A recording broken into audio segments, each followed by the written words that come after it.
Good morning and welcome to this week's Data Quality Download Podcast. I've got Lisa Wilding Brown, the Chief Research Officer of Innovate MR, and I am Mark Menig, the CEO of TrueSample. So today in today's podcast, Lisa and I are going to discuss a little bit more about survey design. So in previous podcasts, we've talked a lot about fraud and data quality and different things that were unique to the respondent. But today we wanted to step back and talk a little bit more about the survey instrument itself. And so what we're going to do is talk a little bit about kind of roles and responsibilities up and down the ecosystem of conducting a research project. Talk a little bit about, from a survey design perspective, what seems to work really well as it relates to overall data quality fraud detection within the survey response. What doesn't work as well. We want to cover both sides of that. And then we want to touch a little bit on kind of mobile compatible versus truly optimized and responsive design, and then wrap up with a brief discussion around fraud versus engagement and what the important differences are there. So Lisa, roles and responsibilities, hugely important. One of my soapboxes, I talk about it all the time. I find so many times in conversations around the industry that people want all of the responsibility of fraud detection, data quality, to kind of sit with one entity within that ecosystem up and down the supply chain, right?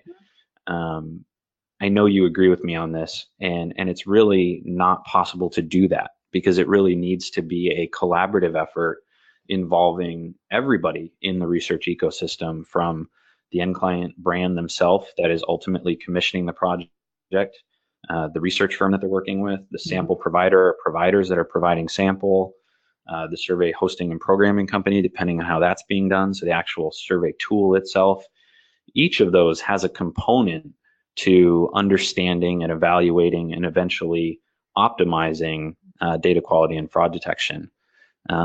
Your experience, have you seen that be the case where oftentimes as a sample provider yourself, you feel like a disproportionate amount of responsibility is kind of being put down on you to control all aspects of quality? That's a great question, Mark. I think it varies. Some clients, I think, really understand that this is a partnership and that they're getting really the front row seat to respondent behavior because they're the ones themselves that are controlling the design of the survey and the actual survey experience on their servers.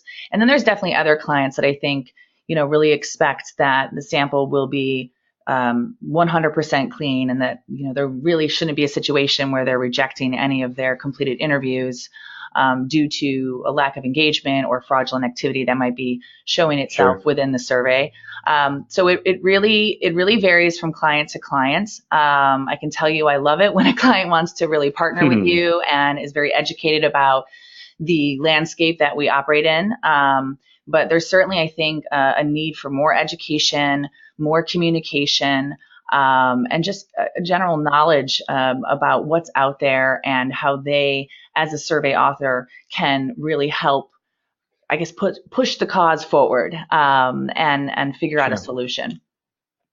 Yeah, absolutely. This is my opening for a shameless plug for the Data Quality Genome Project, which is a collaborative task force amongst about 5 or 6 different companies around the industry right now that are helping to develop some guidelines around roles and responsibilities and publish those and define some key terms that are being used in the data quality fraud detection landscape, which I think will be really beneficial and exciting to see what that group comes up with. So I think that'll be great. So stepping back now, let's talk about survey design a little bit more specifically.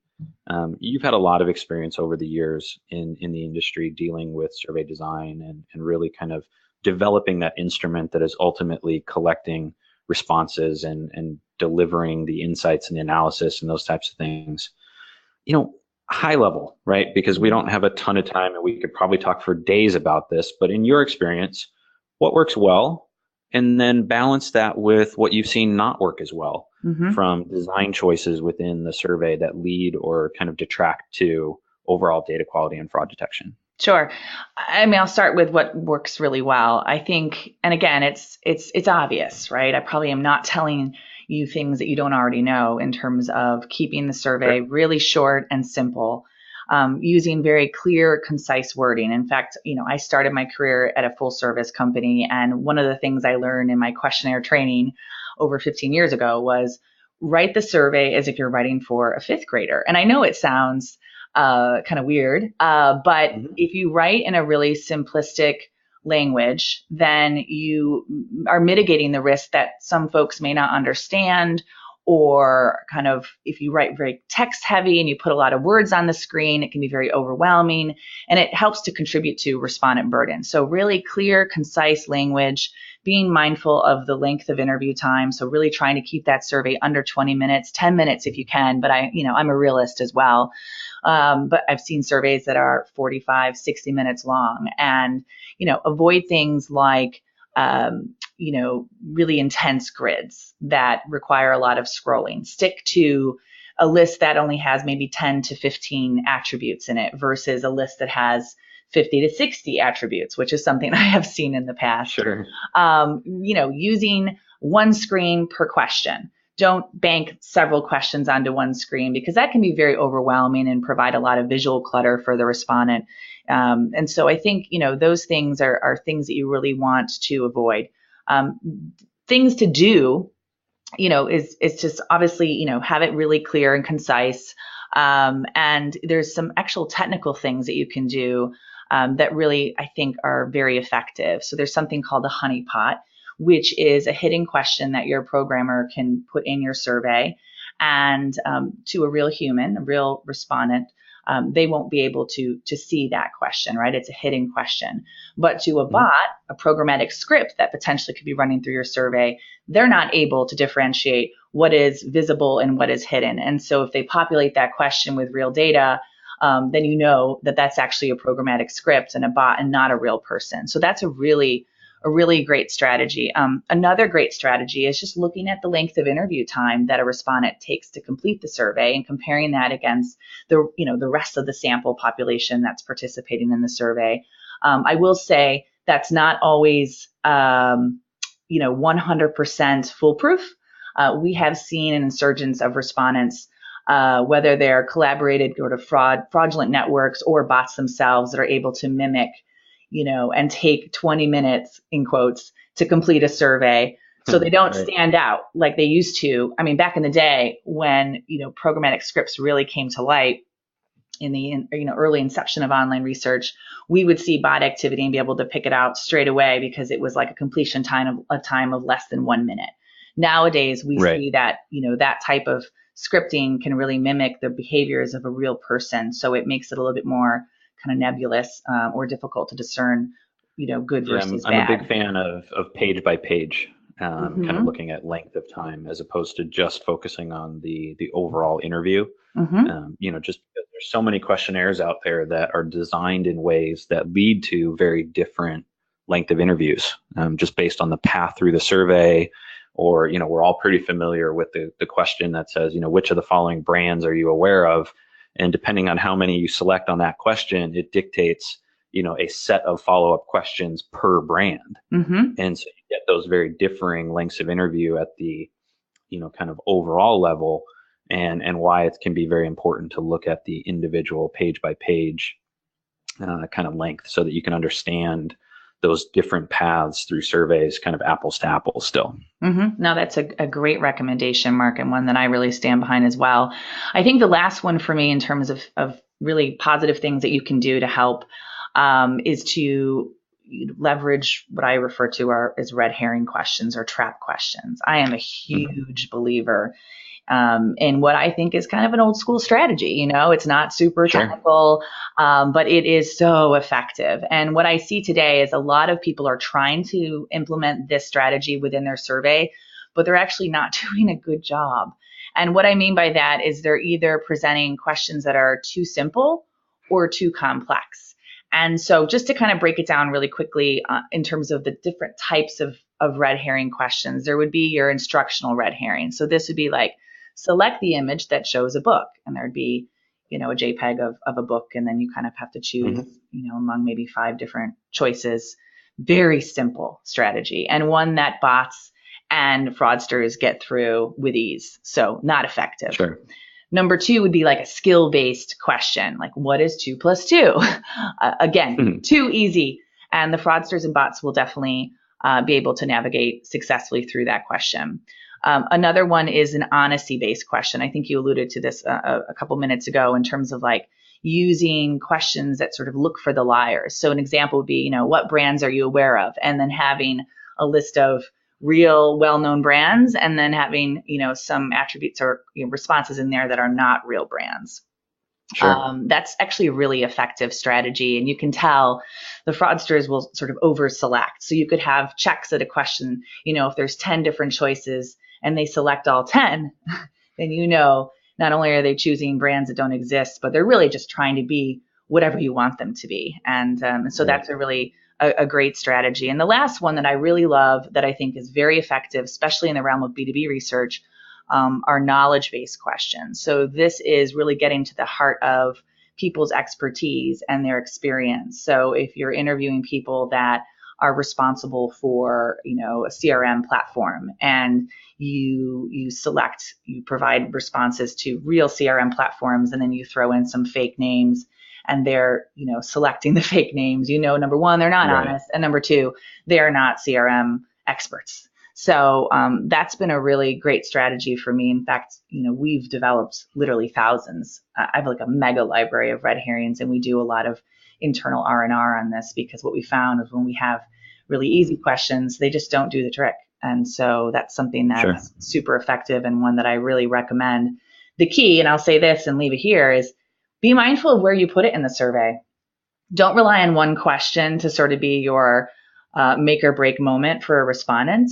And really think about placement in the survey. If you have a longer survey, putting it as the very last question is probably not fair to the respondents taking the survey. And really think about the format, and, ask yourself, is this something that is too extensive, too complex for a good respondent to get through? Yeah, I think it's a tough one that the industry struggles with, is because we take a couple of, discrete data points about an individual response, and then make a, overarching decision about whether or not that entire response is good or bad. And it's tough, because you end up throwing a lot of good data out potentially, if you haven't done your mechanisms within that survey well about how you're measuring the overall quality of that response. To your point, a single open end at the end of a 30, 40 plus minute survey, where the person just kind of slams their hands on the keyboard in frustration at that point, and you throw out the entire response because of that, you can definitely make some poor decisions from a data quality cleaning perspective, and those types of things as a result of that. As we continue to say throughout, this podcast series, there's no silver bullet here, right? And things have to be executed smartly. And I know a lot of what we're saying, our listeners are kind of like, yeah, we do this already. We do this. Everybody does this. The problem is that's just not true. And yes, there are people out there that are doing these things in their survey design, but, take a few surveys. As researchers, we tend to not take many surveys. Whether it's, through industry or elsewise, you can always make sure and not become a complete, but just to expose yourself to what's actually out there. I would recommend it to anybody in our industry, is make sure that you join a couple panels and click into those surveys occasionally, just to see what the experience is, because you'll be shocked.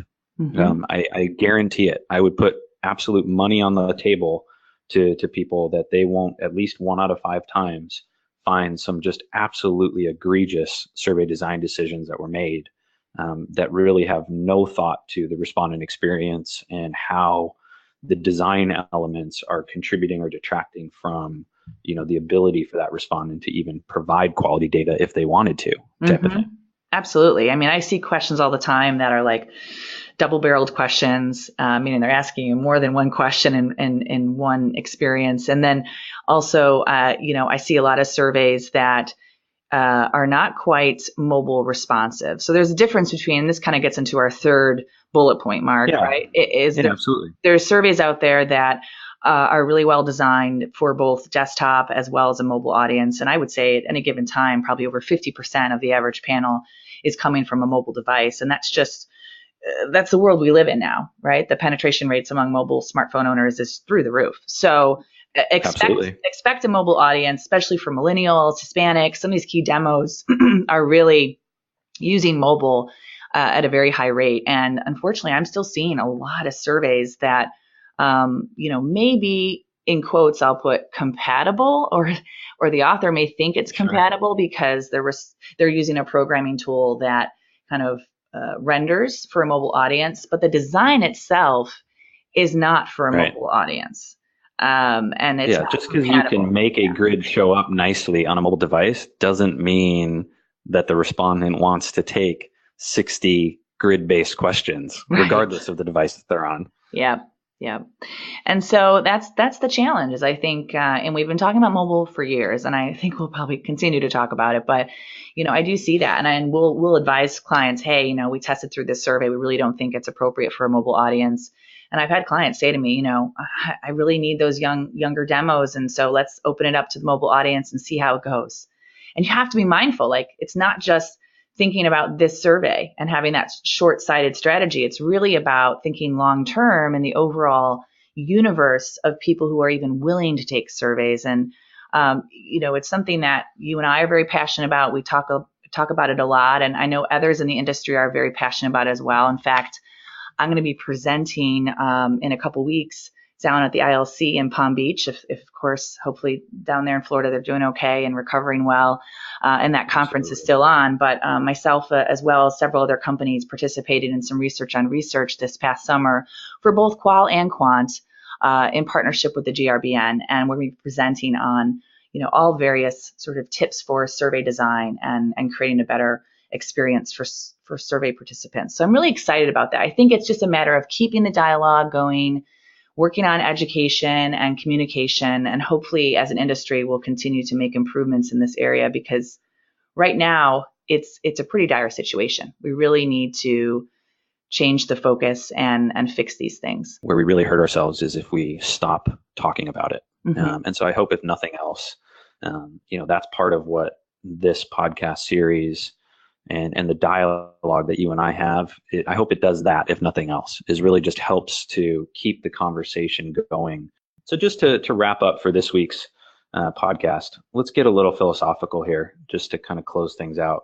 Fraud versus engagement, right? I know this is a big one. I talk about it with people all the time, and how, there's certain things that we're doing that can detect fraud up front in a survey.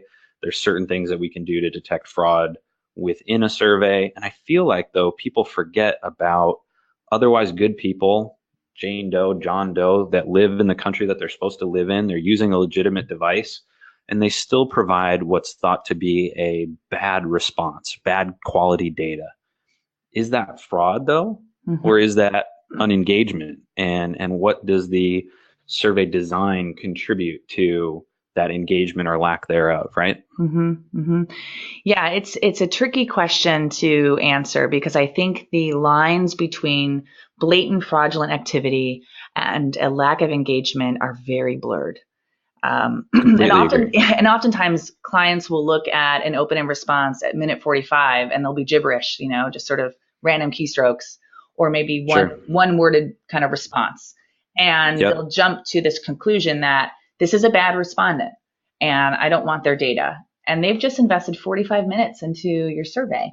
So I think you have to really look at the respondent response kind of throughout the entire lifetime that they're in that survey. Like, what are they doing at minute 1 and minute 7 and minute 20? And instead of kind of making your decision off of a response to one question. But yeah, it's very tricky. And at the same time, folks in this sort of fraudulent space that specialize in this are getting more and more sophisticated, and they know the various checks that companies employ, either pre or post survey or during. And so they're starting to really mimic human behavior in a closer way than they ever have before.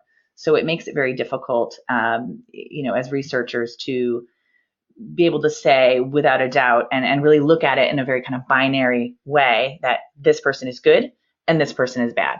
Just doesn't work that way. Absolutely. Yeah, I couldn't have said that any better myself. And I think it's going to be one that we continue to struggle with as an industry. But I'm excited to at least be, again, broaching that conversation with people to really encourage them to understand the difference between, fraud and engagement within their own business and kind of where they draw that line. I don't expect it to be exactly the same for everybody, but everybody needs to have a position, on those things and how they think about it and how they treat those respondents at the end of the day.